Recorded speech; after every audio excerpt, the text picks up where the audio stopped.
आज के मुख्य समाचार। पेड़ ने कहा, मंदिर विवाद पर गरमाई सियासत।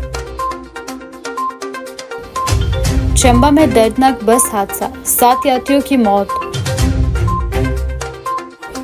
भाजपा का मेघा, हर घर तिरंगा अभियान।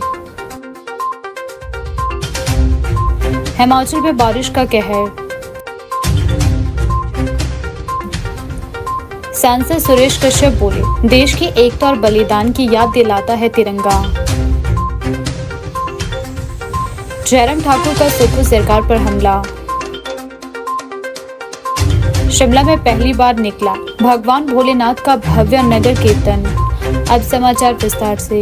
स्वतंत्रता दिवस के अवसर पर भारतीय जनता पार्टी की ओर से देश भर में चलाए जा रहे हर घर तिरंगा अभियान को हिमाचल प्रदेश में भी बड़े स्तर पर आगे बढ़ाया जा रहा है। भाजपा ने इस अभियान को जन जन तक पहुंचाने के लिए संगठनात्मक स्तर पर तैयारियां भी तेज कर ली है। पार्टी का लक्ष्य है कि अभियान केवल शहरों तक सीमित न रहे, बल्कि ब्लॉक स्तर तक पहुँचते हुए अधिक से अधिक परिवारों को इससे जोड़ा जाए। इसी कड़ी में राजधानी शिमला में भाजपा कार्यकर्ताओं ने तिरंगा लहराकर देशभक्ति और राष्ट्रीय एकता का संदेश दिया। शहर में तिरंगा यात्रा भी निकाली गई, जिसमें पार्टी के पदाधिकारी, कार्यकर्ता और समर्थक शामिल हो रहे हैं। हाथों में तिरंगा लेकर कार्यकर्ता भारत माता की जय और देशभक्ति के नारों के साथ लोगों को अभियान से जुड़ने का संदेश भी दे रहे हैं।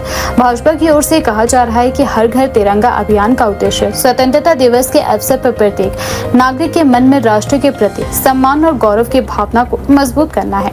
पार्टी संगठन ने अभियान को बूथ और ब्लॉक स्तर तक ले जाने की योजना बनाई है, ताकि अधिक से अधिक परिवार अपने घरों तक तिरंगा फहराकर स्वतंत्रता दिवस के उत्सव में भागीदारी कर सके। भाजपा ने हर घर तिरंगा अभियान को व्यापक बनाने के लिए संगठनात्मक स्तर पर जिम्मेदारियां भी तय करने की दिशा में कार्य कर रही। भाजपा ने हर घर तिरंगा अभियान को व्यापक बनाने के लिए संगठनात्मक स्तर पर जिम्मेदारियां तय करने की दिशा में कदम बढ़ाए हैं। पार्टी कार्यकर्ताओं को ब्लॉक स्तर तक जाकर परिवारों से संपर्क करने और उन्हें अभियान के उद्देश्य के बारे में जानकारी देने के लिए प्रेरित भी किया जा रहा है। पार्टी का प्रयास है कि स्वतंत्रता दिवस का कार्यक्रम केवल औपचारिक आयोजन बनकर न रह जाए, बल्कि आम लोगों की सक्रिय भागीदारी सुनिश्चित हो। ऐसे उद्देश्य से कार्यकर्ताओं के माध्यम से घर घर तक तिरंगा पहुंचाने और लोगों को अपने घरों तक राष्ट्रीय ध्वज फहराने के लिए प्रोत्साहित करने की रणनीति बनाई जा रही है। राजधानी शिमला में भाजपा की ओर से आयोजित कार्यक्रमों में तिरंगा प्रमुख आकर्षण का केंद्र रहा। कार्यकर्ताओं ने हाथों में राष्ट्रीय ध्वज लेकर देशभक्ति का संदेश दिया। इस दौरान शिमला की सड़कों और प्रमुख स्थानों पर तिरंगा नजर आया। तिरंगा यात्रा के दौरान भाजपा कार्यकर्ताओं में खासा उत्साह भी देखने को मिला। कार्यकर्ताओं ने देश की आजादी और स्वतंत्रता सेनानियों की बलिदान को याद करते हुए राष्ट्रीय ध्वज के प्रति सम्मान भी व्यक्त किया। 15 अगस्त को देश स्वतंत्रता दिवस के रूप में मनाता है। वर्ष 1947 में इसी दिन भारत ब्रिटिश शासन से स्वतंत्र हुआ था। हिमाचल प्रदेश के पूर्व मुख्यमंत्री और भाजपा के वरिष्ठ नेता जयराम ठाकुर ने स्वतंत्रता दिवस के अवसर पर प्रदेशवासियों को शुभकामनाएं भी दी है। उन्होंने कहा कि स्वतंत्रता दिवस हर भारतीय के लिए गर्व का पर्व है। उन्होंने प्रदेशवासियों से राष्ट्रीय ध्वज के सम्मान और देश की एकता एवं अखंडता को मजबूत करने के लिए मिलकर आगे आने का आह्वान किया।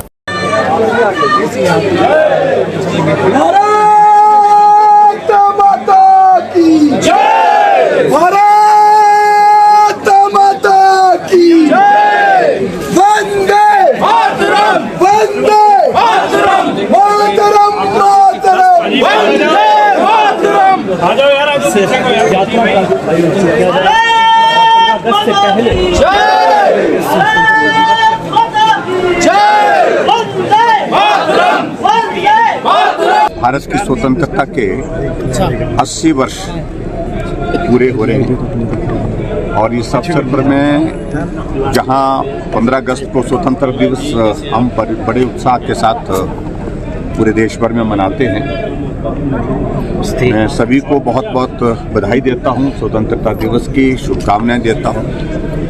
और मुझे इस बात को लेकर के प्रसन्नता है कि हमारे देश के यशस्वी प्रधानमंत्री नरेंद्र मोदी जी ने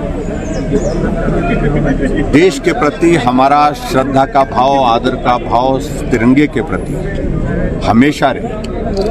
जिस तिरंगे के नीचे पूरा भारत कश्मीर से कन्याकुमारी तक एकता का संदेश और एकता के संदेश के साथ साथ में तिरंगे के प्रति हमारा सम्मान का भाव इस बात को और मजबूत करने की आज की तारीख में जिस प्रकार से आवश्यकता है, पूरे देश भर में हमने पार्टी के स्तर पर, संगठन के स्तर पर भी ये फैसला लिया है कि 15 अगस्त से पहले हम पूरे देश भर में हर जिला मुख्यालय, विधानसभा के स्तर पर तिरंगा यात्रा करेंगे।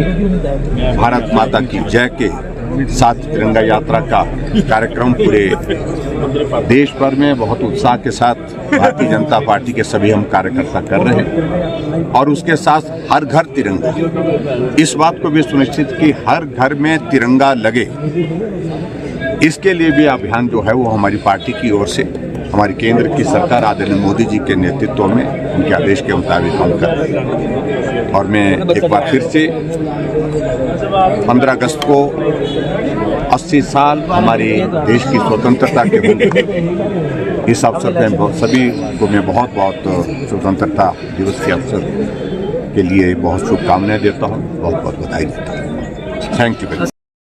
हिमाचल प्रदेश में मानसून की बारिश लगातार मुश्किलें बढ़ा रही है। प्रदेश के कई हिस्सों में भारी बारिश के कारण भूस्खलन और सड़कें बंद होने का सिलसिला जारी है। शनिवार सुबह 10 बजे तक राज्य में भूस्खलन और बारिश के कारण 185 सड़कें यातायात के लिए बंद रही। इसके अलावा 104 बिजली ट्रांसफार्मर और 77 जल आपूर्ति योजनाएं भी प्रभावित हुई। सबसे अधिक सड़कें मंडी और कुल्लू झीलों में बंद बताई जा रही है। लगातार बिगड़ते मौसम के बीच लोगों की मुश्किलें भी बढ़ गई है। पहाड़ी क्षेत्रों में जगह जगह मलबा आने और भूस्खलन के कारण सड़क संपर्क प्रभावित हो रहा है। कई इलाकों में लोगों को आवाजाही में परेशानी का सामना करना पड़ रहा है। प्रशासन और संबंधित विभाग बंद सड़कों को बहाल करने तथा प्रभावित बिजली और पेयजल सेवाओं को सुचारू बनाने के लिए प्रयास में जुटे हुए हैं। मौसम विभाग ने प्रदेश में अगले कई दिनों तक बारिश का दौर जारी रहने का पूर्वानुमान जताया है। 10 और 11 अगस्त को कई जिलों में भारी से बहुत भारी बारिश की संभावना को देखते हुए ऑरेंज अलर्ट जारी किया गया है। ऐसे में आने वाले दिनों में भूस्खलन, अचानक बाढ़, सड़क अवरुद्ध होने जैसी परिस्थितियों को लेकर सतर्कता बढ़ा दी गई है। बारिश और भूस्खलन का सबसे ज्यादा असर मंडी और कुल्लू जिलों में देखने को मिल रहा है। दोनों जिलों में बड़ी संख्या में सड़कें बंद है। पहाड़ी इलाकों में लगातार बारिश के कारण सड़क मार्गों पर मलबा आने से यातायात व्यवस्था प्रभावित हुई है। कई संपर्क मार्गों पर लोगों की आवाजाही भी रुक गई है। सड़कें बंद होने से स्थानीय लोगों के साथ साथ रोजमर्रा के काम के लिए यात्रा करने वाले लोगों को भी परेशानियों का सामना करना पड़ रहा है। प्रशासन की ओर से प्रभावित मार्गों को खोलने के लिए मशीनरी और संबंधित विभागों को सक्रिय किया गया है। हालांकि लगातार बारिश के कारण कई स्थानों पर सड़कें बहाली का काम चुनौतीपूर्ण बना हुआ है। बारिश और खराब मौसम का असर बिजली व्यवस्था पर भी पड़ा है। प्रदेश में 104 बिजली ट्रांसफार्मर प्रभावित होने की जानकारी सामने आई है। इसके चलते कई क्षेत्रों में बिजली आपूर्ति बाधित हुई है। बिजली विभाग की टीमें प्रभावित क्षेत्रों में सेवाएं बहाल करने का कार्य कर रही है। बारिश और भूस्खलन का असर पेयजल व्यवस्था पर भी पड़ा है। प्रदेश में 77 जल आपूर्ति योजनाएं प्रभावित बताई जा रही है। इससे कई क्षेत्रों में लोगों को पेयजल आपूर्ति प्रभावित होने की समस्या का सामना करना पड़ रहा है। जल शक्ति विभाग की ओर से प्रभावित योजनाओं को बहाल करने का प्रयास किया जा रहा है। लगातार बारिश और भूस्खलन के कारण पाइपलाइन और जल आपूर्ति से जुड़ी व्यवस्थाओं को नुकसान पहुंचाने की स्थिति में बहाली कार्यों में समय लग सकता है। मौसम विभाग के अनुसार हिमाचल प्रदेश के कई हिस्सों में आने वाले दिनों में बारिश का दौर जारी रहने की संभावना है। राज्य के कई भागों में 14 अगस्त तक बारिश का पूर्वानुमान जताया गया है। 18 अगस्त तथा 10 से 14 अगस्त के दौरान प्रदेश के अधिकतर हिस्सों में हल्की से मध्यम बारिश होने की संभावना है। वहीं 10 और 11 अगस्त को मध्य पहाड़ी क्षेत्रों तथा उनसे सटे निचले पहाड़ी और मैदानी इलाकों में कुछ स्थानों पर भारी से बहुत भारी बारिश हो सकती है। ऐसे में पहले से भूस्खलन प्रभावित क्षेत्रों में खतरा भी बढ़ सकता है। प्रशासन ने लोगों से मौसम की स्थिति को ध्यान में रखते हुए अनावश्यक यात्रा से बचने की अपील की है। मौसम विभाग ने 10 अगस्त को कांगड़ा, सिरमौर, कुल्लू और मंडी जिलों में कुछ स्थानों पर भारी बारिश होने की संभावना को देखते हुए ऑरेंज अलर्ट जारी किया है। वहीं 11 अगस्त को चंबा, मंडी, सिरमौर, कुल्लू जिलों के लिए ऑरेंज अलर्ट जारी किया गया है। इन जिलों में भारी बारिश के दौरान भूस्खलन, अचानक बाढ़ और सड़क संपर्क बाधित होने की आशंका बनी हुई है। लोगों को संवेदनशील क्षेत्रों में सावधानी बरतने की सलाह भी दी गई है। आसमान में बादल छाए रहने और बारिश के कारण शहर में मौसम सुहावना होने के साथ साथ कई जगहों पर आवाजाही प्रभावित होने की स्थिति भी बनी हुई है। खराब मौसम का असर धार्मिक यात्रा पर भी पड़ा है। किन्नौर कैलाश यात्रा लगातार दूसरे दिन भी प्रभावित रही। शनिवार को भी प्रशासन ने श्रद्धालुओं को तागलिंग और गणेश बाग बेस कैंप से आगे जाने की अनुमति नहीं दी है। शुक्रवार को भी श्रद्धालुओं को इन्हीं बेस कैंपों पर रोका गया था। यात्रा मार्ग की सुरक्षा और मौसम की स्थिति को देखते हुए प्रशासन श्रद्धालुओं को आगे भेजने का फैसला परिस्थितियों के आधार पर कर रहा है। नेता प्रतिपक्ष एवं पूर्व मुख्यमंत्री जयराम ठाकुर ने मुख्यमंत्री ठाकुर सुखविंदर सिंह सुक्खू के नेतृत्व वाली कांग्रेस सरकार पर लोकतांत्रिक संस्थाओं को कमजोर करने, जनता के जनादेश का अपमान करने और प्रशासनिक तंत्र के राजनीतिक दुरुपयोग के गंभीर आरोप लगाए हैं। जयराम ठाकुर ने कहा कि प्रदेश सरकार अब जनता से नहीं बल्कि जनता के फैसले से डरने लगी है। उन्होंने आरोप लगाया कि पंचायत और शहरी निकाय चुनावों के परिणाम कांग्रेस के खिलाफ जाने के बाद सरकार चुनाव प्रक्रिया को प्रभावित करने और उनमें बाधा डालने का प्रयास कर रही है। जयराम ठाकुर ने कहा कि पंचायतों, ब्लॉक समितियों और नगर निकायों और जिला परिषदों के चुनाव परिणामों ने प्रदेश की राजनीतिक स्थिति को स्पष्ट कर दिया है। उनके अनुसार जनता ने कांग्रेस सरकार की नीतियों को लेकर अपना रुख जाहिर कर दिया है। स्थानीय निकायों के चुनावों में भाजपा समर्पित उम्मीदवारों को व्यापक समर्थन मिला है। उन्होंने आरोप लगाया कि मुख्यमंत्री ठाकुर सुखविंदर सिंह सुक्खू को पहले से अंदेशा था कि चुनाव परिणाम कांग्रेस के पक्ष में नहीं आएंगे और चुनाव परिणामों ने उनकी आशंका को सही साबित कर दिया है। जयराम ठाकुर ने कहा कि प्रदेश की जनता ने पंचायतों और शहरी निकायों के चुनाव में अपना स्पष्ट संदेश दिया है। उन्होंने दावा किया कि पंचायतों, ब्लॉक समितियों, नगर निकायों और जिला परिषदों के परिणाम कांग्रेस सरकार की नीतियों के प्रति जनता की नाराजगी को दर्शाते हैं। मित्रों, मुझसे पहले जिला के हमारे सम्मानीय अध्यक्ष केशव चौहान जी ने आपके समक्ष कुछ परिचय करवाए और ये जो परिचय करवाए हैं ये जनप्रतिनिधि के नाते जिला परिषद के पार्षद चुन करके शिमला जिला के अंतर्गत अलग अलग वार्ड से आए हैं। हिमाचल प्रदेश में पंचायती राज संस्थाओं के चुनाव का कार्यकाल जो है वो 22 जनवरी 2026 को पूरा हो गया। यानी कि 22 जनवरी के पश्चात तुरंत हिमाचल प्रदेश के पंचायती राज संस्थाओं के चुनाव की प्रक्रिया को पूरा करने के बाद नया पंचायती राज संस्थाओं के चुने हुए प्रतिनिधियों का कार्यकाल शुरू होना था। लेकिन हिमाचल प्रदेश में वर्तमान कांग्रेस की सरकार के मुखिया सुखविंदर सिंह सुक्खू जी को लगा कि हालात उनके अनुकूल नहीं है। अगर चुनाव करा दिए जाएंगे तो चुनाव का परिणाम उनके पक्ष में नहीं जाएगा। और मैं इस बात को जरूर कहना चाहता हूं कि उनका आकलन बिल्कुल सही था। एक तरह से सही इसलिए क्योंकि जो चुनाव की प्रक्रिया जिसको टालने के लिए उन्होंने हिमाचल प्रदेश में डिजास्टर एक्ट लगा दिया और डिजास्टर एक्ट के पश्चात जब पंचायती राज संस्थाओं के चुनाव को बहुत जोरदार तर्क दे करके टालने के लिए प्रयत्न किया गया कि हिमाचल प्रदेश में आपदा आई और आपदा में हम चुनाव नहीं करा सकते हैं, डिजास्टर एक्ट लगा है और एक्ट के प्रोविजन में पंचायती राज संस्थाओं के चुनावों को टाला जा सकता है। हमको हाई कोर्ट में जाना हुआ, हमने अपना पक्ष रखा हाई कोर्ट में और हाई कोर्ट में अपना पक्ष रखने के बाद हाई कोर्ट की ओर से आदेश आया कि 31 मई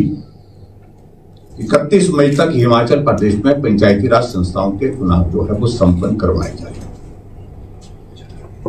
लेकिन मुख्यमंत्री जी इसी बात को लेकर के कि उनको आशंका थी कि चुनाव का परिणाम उनके पक्ष में नहीं होगा, ये चुनाव हर हालत में रोकने चाहिए, टालने चाहिए। सरकार हाई कोर्ट के आदेश के अगेंस्ट सुप्रीम कोर्ट में गई और सुप्रीम कोर्ट में जाने के पश्चात हमने अपना पक्ष रखा, सरकार ने अपना पक्ष रखा। अंततः गत्वा ये स्थिति हुई कि सुप्रीम कोर्ट ने एक फैसला दिया और उस फैसले के अनुसार उन्होंने कहा कि 31 मई तक हिमाचल प्रदेश में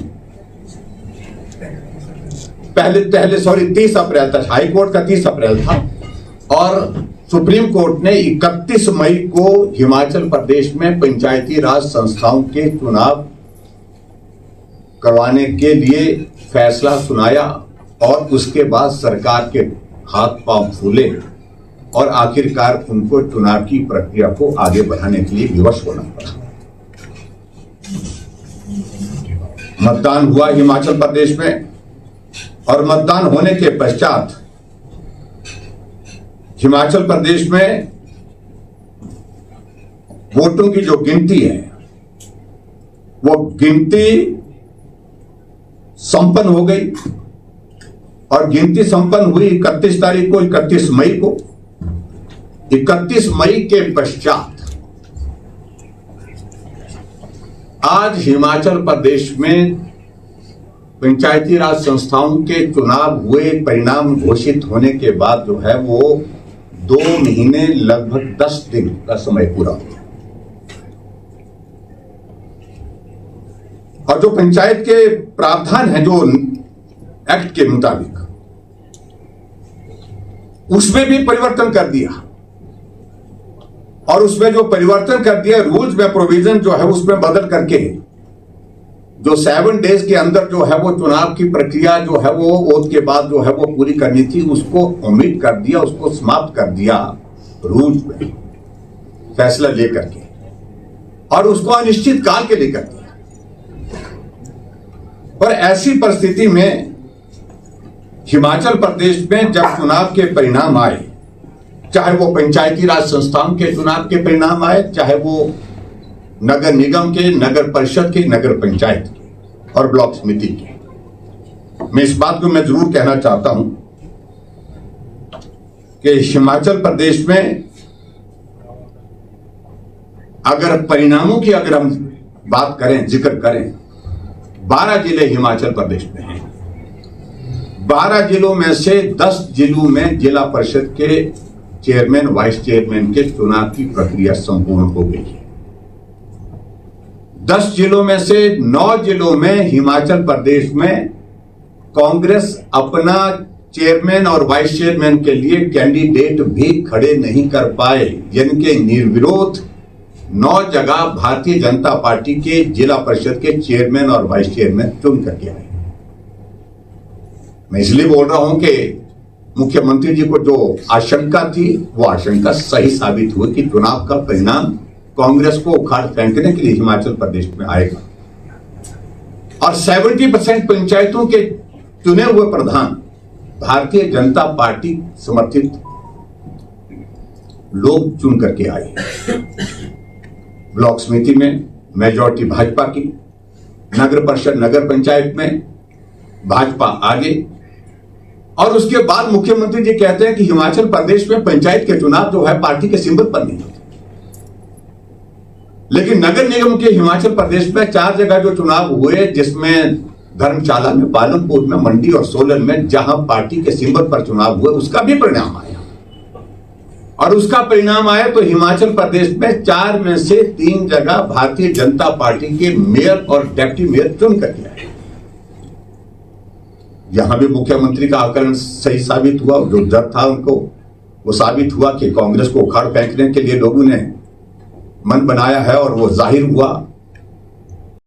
हिमाचल प्रदेश के चंबा जिले में शनिवार सुबह एक बड़ा और दर्दनाक सड़क हादसा सामने आया। तीसा बैरागढ़ मार्ग पर चालूस मोड़ के पास यात्रियों से भरी एक निजी बस दुर्घटनाग्रस्त हो गई। हादसा इतना गंभीर था कि इसमें 7 यात्रियों की मौके पर ही मौत हो गई, जबकि 11 अन्य यात्री घायल हो गए हैं। दुर्घटना के बाद घटनास्थल पर चीख पुकार और अफरा तफरी का माहौल बन गया। हादसे की सूचना मिलते ही आसपास के ग्रामीण और स्थानीय लोग बड़ी संख्या में मौके पर पहुंचे और राहत एवं बचाव कार्य कार्यों में जुट गए। प्रारंभिक जानकारी के अनुसार दुर्घटनाग्रस्त निजी बस बैरागेट से चंबा की ओर जा रही थी। बस में करीब 20 से 25 यात्री सवार बताए जा रहे हैं। तीसा बैरागढ़ मार्ग पर चालूस मोड़ के पास अचानक बस हादसे का शिकार हो गई। दुर्घटना की सूचना मिलते ही स्थानीय स्तर पर राहत एवं बचाव कार्य शुरू कर दिया गया है। इसके बाद पुलिस और प्रशासन की टीमों को भी घटनास्थल के लिए रवाना किया गया। हादसे में 7 यात्रियों की मौत होने की पुष्टि चंबा के पुलिस अधीक्षक विजय सकलानी ने की है। उन्होंने बताया कि दुर्घटना की सूचना पुलिस को मिली है और पुलिस टीम को मौके के लिए रवाना कर दिया गया है। उनके अनुसार हादसे में 11 यात्री घायल हुए हैं। घायलों को उपचार के लिए अस्पताल पहुंचाया गया। शनिवार सुबह तीसा बैरागढ़ मार्ग पर सामान्य आवाजाही के बीच यह दर्दनाक हादसा हुआ। निजी बस और बैरागढ़ से चंबा की ओर जा रहे थे। बस में बड़ी संख्या में यात्री सवार थे। चालूस मोड़ के पास बस दुर्घटनाग्रस्त होने के बाद यात्रियों में हड़कंप मच गया। हादसे की जानकारी आसपास के लोगों को मिलते ही ग्रामीण घटनास्थल की ओर दौड़े। स्थानीय लोगों ने क्षमता के अनुसार राहत एवं बचाव कार्य शुरू किया। दुर्घटना की गंभीरता को देखते हुए पुलिस और प्रशासन को भी सूचना दी गई। कुछ ही समय में बचाव अभियान को आगे बढ़ाया गया और घायलों को उपचार के लिए अस्पताल भेजने की प्रक्रिया शुरू है। बस दुर्घटनाग्रस्त होने के बाद घटनास्थल पर स्थिति बेहद गंभीर हो गई। बस में सवार यात्रियों और उनके साथ मौजूद लोगों में चीख पुकार मच गई। आसपास के ग्रामीणों ने मौके पर पहुंचकर घायलों की मदद की। स्थानीय लोगों ने दुर्घटना में फंसे यात्रियों को निकालने और उन्हें सुरक्षित स्थान पर पहुंचाने में सहयोग दिया। हादसे की सूचना पुलिस और प्रशासन तक पहुंचने के बाद बचाव कार्यों को व्यवस्थित तरीके से आगे बढ़ाया गया। जानकारी के अनुसार इस दुर्घटना में 7 यात्रियों की मौत हो गई, वहीं 11 यात्री घायल बताए जा रहे हैं। घायलों को तत्काल अस्पताल पहुंचाया गया, जहां उनका उपचार किया जा रहा है। हादसे के बाद प्रशासन की प्राथमिकता घायलों को जल्द से जल्द चिकित्सा सुविधा उपलब्ध करवाना रही। दुर्घटना की गंभीरता को देखते हुए स्थानीय लोगों ने भी घायलों को अस्पताल पहुंचाने में मदद की। प्रारंभिक जानकारी के मुताबिक दुर्घटना के समय निजी बस में करीब 20 से 25 यात्री सवार थे। यह बस बैरागढ़ से चंबा की ओर जा रही थी। हादसे में चालूस मोड़ के पास यह दुर्घटना हुई। चंबा के पुलिस अधीक्षक विजय सकलानी ने बस दुर्घटना की पुष्टि की है। उन्होंने बताया कि पुलिस को हादसे की सूचना मिली और पुलिस टीम को घटनास्थल के लिए रवाना किया गया। पुलिस अधीक्षक ने बताया कि हादसे में 7 यात्रियों की मौत भी हो चुकी है। फिलहाल सबसे बड़ा सवाल यही है कि तीसा बैरागढ़ मार्ग पर चालूस मोड़ के पास यह बस हादसा किन परिस्थितियों में हुआ। अभी तक पुलिस की ओर से दुर्घटना का कोई निश्चित कारण नहीं बताया गया है। पुलिस टीम घटनास्थल पर पहुंचकर स्थिति का जायजा लेगी। इसके बाद दुर्घटना के कारणों की जांच भी शुरू की जाएगी। हादसे के पीछे सड़क की स्थिति, वाहन से जुड़ी कोई समस्या या अन्य परिस्थितियां जिम्मेदार थी या नहीं, यह जाँच के बाद ही स्पष्ट हो सकेगा। दुर्घटना के तुरंत बाद स्थानीय ग्रामीणों ने अहम भूमिका निभाई है। हादसे की जानकारी मिलते ही आसपास के लोग घटनास्थल पर पहुंचे और राहत एवं बचाव कार्य किए गए। हादसे में 7 लोगों की मौत और 11 लोगों के घायल होने की पुष्टि भी हो चुकी है। बस में करीब 20 से 25 यात्रियों के सवार होने की प्रारंभिक जानकारी सामने आई है। जैसे जैसे पुलिस और प्रशासन की जांच आगे बढ़ेगी, हादसे से संबंधित और अधिक जानकारी सामने आने की उम्मीद है। फिलहाल पूरे क्षेत्र की निगाहें पुलिस की टीम और प्रशासन की अगली कार्यवाही पर टिकी हुई है।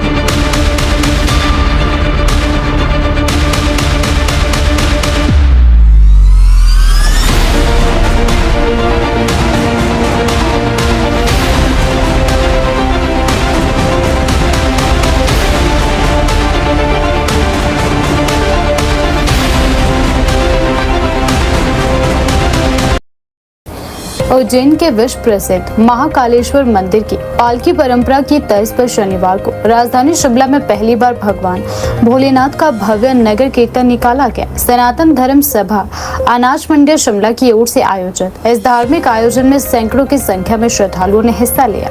भजन कीर्तन, ढोल नगाड़ों, भगवान भोलेनाथ के जयकारों से राजधानी का वातावरण भक्तिमय हो गया। जगह जगह लोगों ने पालकी के दर्शन किए और भगवान शिव का आशीर्वाद लिया। आयोजन में युवाओं से लेकर बुजुर्गों तक बड़ी संख्या में श्रद्धालुओं ने भागीदारी की। धार्मिक कार्यक्रम की शुरुआत सुबह करीब 8:30 बजे भगवान भोलेनाथ रुद्राभिषेक के साथ की गई। विधिवत पूजा अर्चना और मंत्रोच्चारण के बीच भगवान शिव का अभिषेक किया गया। इस दौरान मंदिर परिसर में श्रद्धालुओं की भीड़ जुटी रही। रुद्राभिषेक के बाद भगवान भोलेनाथ की पालकी को नगर कीर्तन के लिए तैयार किया गया।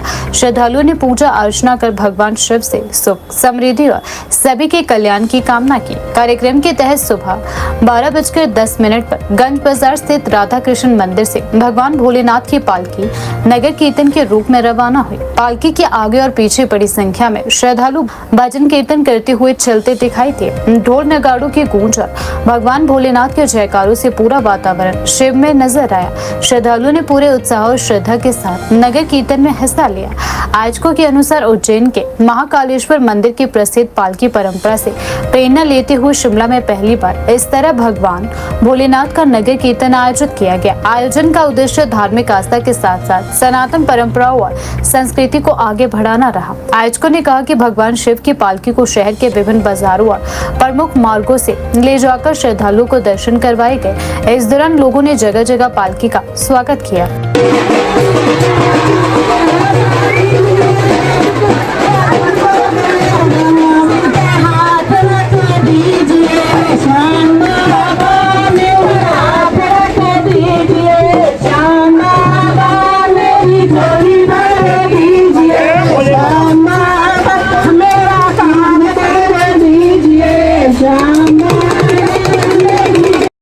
स्वतंत्रता दिवस के उपलक्ष्य में भारतीय जनता पार्टी की ओर से शनिवार को राजधानी शिमला में तिरंगा यात्रा निकाली गई। यात्रा में भाजपा के वरिष्ठ नेताओं, पदाधिकारियों और बड़ी संख्या में पार्टी कार्यकर्ताओं ने हिस्सा लिया। हाथों में तिरंगा लेकर कार्यकर्ता देशभक्ति के नारों के साथ यात्रा में शामिल हुए। इस दौरान पूरा माहौल राष्ट्रीय भक्ति से सराबोर नजर आया। भाजपा की ओर से देश भर में स्वतंत्रता दिवस के अवसर पर तिरंगा यात्राओं का आयोजन किया जा रहा है। पार्टी का कहना है कि इन आयोजनों का उद्देश्य देशवासियों को राष्ट्रीय भावना और एकता के सूत्र में बांधना है। इसी कड़ी में शिमला में भी भाजपा कार्यकर्ताओं ने तिरंगा यात्रा निकालकर देश की आजादी के लिए बलिदान देने वाले स्वतंत्रता सेनानियों को याद किया। शिमला में आयोजित तिरंगा यात्रा में भाजपा के शीर्ष नेतृत्व से जुड़े नेताओं के साथ बड़ी संख्या में कार्यकर्ता शामिल हुए। कार्यकर्ताओं के हाथों में राष्ट्रीय ध्वज नजर आए। यात्रा के दौरान देशभक्ति के नारों से राजधानी का माहौल उत्साहपूर्ण बना रहा। भाजपा नेताओं ने कहा कि तिरंगा देश की आन बान और शान का प्रतीक है। शिमला में आयोजित तिरंगा यात्रा में सांसद सुरेश कश्यप ने भी भाग लिया। इस दौरान उन्होंने कहा कि देश अपना 80वां स्वतंत्रता दिवस मना रहा है और इसी के उपलक्ष्य में शिमला में तिरंगा यात्रा का आयोजन किया जा रहा है। उन्होंने कहा कि देश की आजादी आसानी से नहीं मिली। हजारों लोगों ने स्वतंत्रता संग्राम में अपना जीवन बलिदान दिया। उनके संघर्ष और बलिदान को याद करना प्रत्येक देशवासी का कर्तव्य है। उन्होंने कहा कि तिरंगा यात्रा उन सभी स्वतंत्रता सेनानियों के प्रति सम्मान प्रकट करने का एक माध्यम है जिन्होंने देश की आजादी के लिए अपना सर्वस्व न्यौछावर किया है। कश्यप ने कहा कि राष्ट्रीय ध्वज देश के गौरव और एकता का प्रतीक है और इसे लेकर देश भर में इस तरह के कार्यक्रम भी आयोजित किए जा रहे हैं। भाजपा सांसद ने कहा कि तिरंगा यात्रा का उद्देश्य केवल एक कार्यक्रम आयोजित करना नहीं बल्कि देश की जनता को एक सूत्र में जोड़ना है। तिरंगा सभी नागरिकों को एक सम्मान और राष्ट्रीय पहचान से जोड़ता है।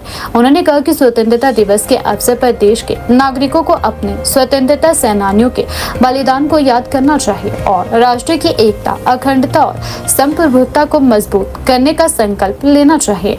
80वां स्वतंत्रता दिवस मना रहा है। 79 साल पूरे होने के बाद देश में देशभक्ति का माहौल बने, हर घर में तिरंगा लगे और पूरा देश एकता के सूत्र में बंध सके, उसके लिए पूरे देश भर में तिरंगा यात्राएं निकाली जा रही हैं। और आज हिमाचल प्रदेश की राजधानी शिमला में भी तिरंगा यात्रा का आयोजन किया जा रहा है।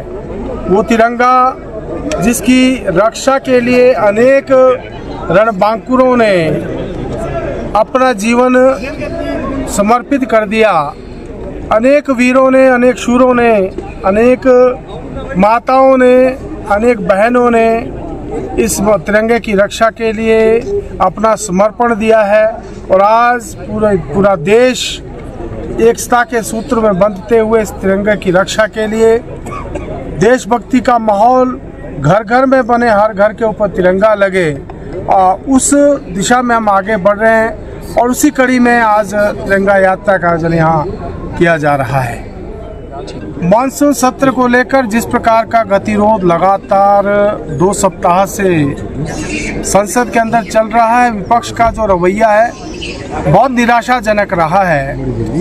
बहुत सारे सांसद अपने अपने क्षेत्र की बात को रखना चाहते हैं, लेकिन क्योंकि कांग्रेस पार्टी और उसके जो सहयोगी दल हैं संसद नहीं चलने दे रहे, बावजूद इसके कि नीट को लेकर जो स्टूडेंट्स का धरना प्रदर्शन था वो समाप्त हो गया, लेकिन इसके बावजूद भी कांग्रेस के नेता, कांग्रेस पार्टी के जो प्रमुख राहुल गांधी और उनके जो सहयोगी हैं निरंतर ये प्रयास कर रहे हैं कि लोकसभा को बाधित रखा जाए, राज्यसभा को बाधित रखा जाए और किसी प्रकार का भी काम जो है संसद के अंदर नहीं हो पा रहा है, जिसके कारण बहुत सारे सांसद जो अपने क्षेत्र की समस्या रखना चाहते थे, बहुत जगह अभी बाढ़ आई है, जैसे असम का हम बात करें उधर बाढ़ आई है, बहुत सारे दूसरे क्षेत्रों में भी बरसात के कारण नुकसान हुआ है और इसके अलावा भी बहुत से विकासात्मक कार्यों को लेकर सभी सांसद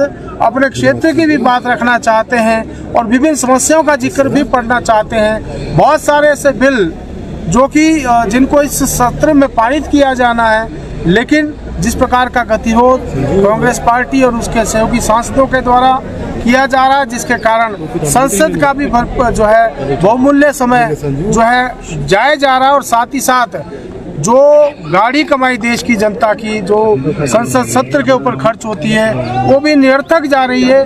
मैं समझता हूँ ये बहुत ही निंदनीय है। कांग्रेस पार्टी को, उनके सहयोगी दलों को चाहिए कि संसद को सुचारू रूप से चलने दें ताकि देश हित के जो मुद्दे हैं उनको संसद के अंदर निश्चित रूप से देखिए जैसा रवैया कांग्रेस पार्टी का रहा है, सुबह संसद में सत्र में आते हैं और उसके बाद हल्ला शुरू कर देते हैं और इसी प्रकार से उनका ये प्रयास होता है कि किसी भी तरह से संसद को बाधित किया जाए और संसद की कार्यवाही को ना चलने दिया जाए और ये क्रम लगातार पिछले 2 सप्ताह से चल रहा है। ये बात सही है, काम पूरी तरह से ठप पड़ा है और जैसा मैंने कहा कि जो गाड़ी कमाई जनता की जिससे कि संसद सत्र के ऊपर जो खर्च होती है वो जाए जा रही है। हिमाचल प्रदेश के ऊना जिले के झलेड़ा स्थित मिल्क फेडरेशन प्लांट में बड़ी संख्या में दुग्ध उत्पादक अपनी मांगों को लेकर पहुंचे। किसानों ने प्रदेश सरकार से उस नियम का विरोध किया जिसके तहत एक किसान से प्रतिदिन 20 लीटर से अधिक दूध नहीं खरीदे जाने की बात कही जा रही है। इस दौरान पूर्व विधायक सतपाल सिंह सत्ती ने कांग्रेस सरकार पर निशाना साधते हुए कहा कि सत्ता में आने से पहले कांग्रेस ने किसानों के हितों की रक्षा करने का वादा किया था, लेकिन अब सरकार के फैसलों से दुग्ध उत्पादकों को नुकसान उठाना पड़ रहा है। सत्ती ने आरोप लगाया कि प्रदेश के कई किसानों ने बैंक से ऋण लेकर गाय और भैंसें खरीदी, डेयरी व्यवसाय को बढ़ावा दिया और नियमित रूप से दूध उत्पादन किया, लेकिन अब यदि 20 लीटर से अधिक दूध खरीदने पर रोक लगाई जाती है तो इससे किसानों की आय पर सीधा असर पड़ेगा और उनके लिए बैंक ऋण चुकाना भी मुश्किल हो जाएगा। दुग्ध उत्पादकों ने सरकार से इस फैसले को तुरंत वापस लेने और पहले की व्यवस्था बहाल करने की मांग की है। किसानों का कहना है कि यदि उनकी मांगों पर जल्द सुनवाई नहीं की गई तो वे आंदोलन का रास्ता अपनाएंगे। फिलहाल इस मुद्दे को लेकर किसानों में भारी नाराजगी देखने को मिल रही है और सभी की निगाहें प्रदेश सरकार की अगली प्रतिक्रिया पर टिकी हुई है। पिछले कल ही मेरे लोगों से बातचीत हुई थी, 2-3 समस्याएं इन्होंने बताई थी, उनको ध्यान में रखते हुए ही आज उन्ना जो किसान है जो करते हैं दूध सप्लाई करते हैं वो सब यहाँ पर आए हुए हैं। इसमें प्रॉब्लम आई है, हिमाचल प्रदेश गवर्नमेंट ने कलेक्टर जगह जगह पर बनाए हुए हैं जो जहाँ पर जो हमारा चिलिंग प्लांट है, इनमें किसानों का गांवों से दूध आता था, गाय का भैंस का जो भी दूध है उसके कलेक्शन की पहले कोई लिमिट नहीं थी। गवर्नमेंट ने जिस समय कांग्रेस पार्टी ने चुनाव लड़ा था उस समय एक वायदा किया था कि हम लोग गाय और भैंस का जो दूध है वो इस रेट के ऊपर किसानों से लेंगे। तो किसानों के हित की जो स्कीम थी उसके नाते किसानों ने डेयरी सिस्टम को बढ़ाया। जो जिम्मेदार लोग हैं कि जिम्मेदारी के साथ साथ थोड़ा दूध भी हम लोग बेच लेंगे, गाय भैंस खरीद ली, लोन ले लिया, शेड बना लिया।